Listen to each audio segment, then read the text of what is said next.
আজকে আমরা জেনে নেব মিউকেন জেলের কাজ কি, এর দাম কত, এর সাইড ইফেক্টগুলো কি আছে, কি সাবধানতা অবলম্বন করতে হবে, বিস্তারিত ইনফরমেশন নিয়ে এই ভিডিওতে আলোচনা করা হয়েছে।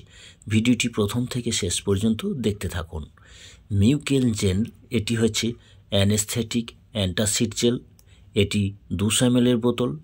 এই 200 ml বোতলটির দাম 243 টাকা 7 পয়সা। এটাকে তৈরি করেছে ফাইজার লিমিটেড কোম্পানি। এটি হচ্ছে সুগার ফ্রি, অর্থাৎ ডায়াবেটিস পেশেন্টরাও এটাকে সেবন করতে পারবেন। আমরা ওষুধটা সম্পর্কে একটু জেনে নিই।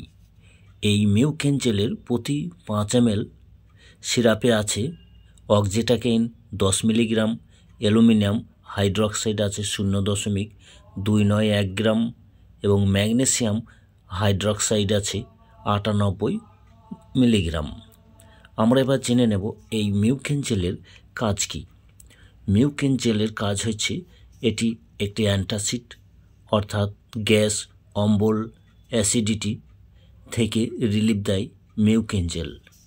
মিউকেন জেলের আরও একটি কাজ হচ্ছে অক্সিটাকেইন মেশানো থাকার জন্য যে গলা বুক জ্বালা করে, পেট জ্বালা করে, গ্যাস অম্বলের জন্য সেটাকে অসারকারক হিসাবে এই অক্সিটাকেইন কাজ করে জ্বালা যন্ত্রণাটাকে দ্রুত নিবারণ করে।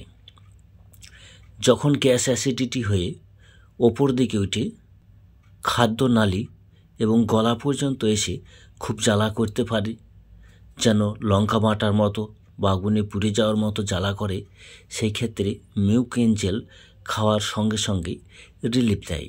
হেঁচকি একটা মারাত্মক সমস্যা। হেঁচকি যখন ক্রমাগত হতে থাকে, জল খেলেও এটাকে নিবারণ করা যায় না, সেই ক্ষেত্রে এই মিউকেন জেল সেবনের ফলে দ্রুত এটাকে রিলিফ দেয়, তাড়াতাড়ি হেঁচকি কমে যায়। যাদের গ্যাস অম্বলে ভুগে পেটে আলসার বা আলসার জাতীয় কোনো সমস্যা হয়েছে, সেখান থেকে পেটে খুব ব্যথা যন্ত্রণা করতে থাকে এবং প্রচুর গ্যাস অম্বল হতে থাকে, বদ হজম হয়, খাবার হজম হয় না, সেই ক্ষেত্রে এই মিউকেন জেলটি দারুণ কাজ দিয়ে থাকে। খাওয়ার 5 মিনিটের ভিতরে আপনার জ্বালা যন্ত্রণাটাকে নিবারণ করে। আমরা এবার জেনে নেব এই মিউকেন জেলের ডোজের পরিমাণ। প্রাপ্তবয়স্কদের জন্য 10 ml করে দিনে 3 থেকে 4 বার খাবার খাওয়ার 15 মিনিট আগে এবং রাতে খাবার খাওয়ার 15 মিনিট আগে এটাকে সেবন করতে হয়। আর শিশুদের জন্য ডোজ, এটি আপনার ডাক্তারবাবু যদি সেবন করার পরামর্শ দিয়ে থাকেন, তিনি ডোজের পরিমাণ নির্ণয় করে দেবেন। এই সিরাপে তেমন সাইড ইফেক্ট বা পার্শ্ব প্রতিক্রিয়া দেখা দেয় না, তবে কারো ক্ষেত্রে কোষ্ঠকাঠিন্য অথবা ডায়রিয়া, বমি, গলায় অসারকারক ভাব, এই সমস্যাগুলো হলেও হতে পারে।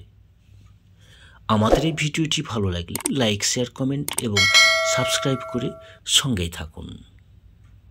আমাদের সঙ্গে এতক্ষণ থাকার জন্য অসংখ্য ধন্যবাদ।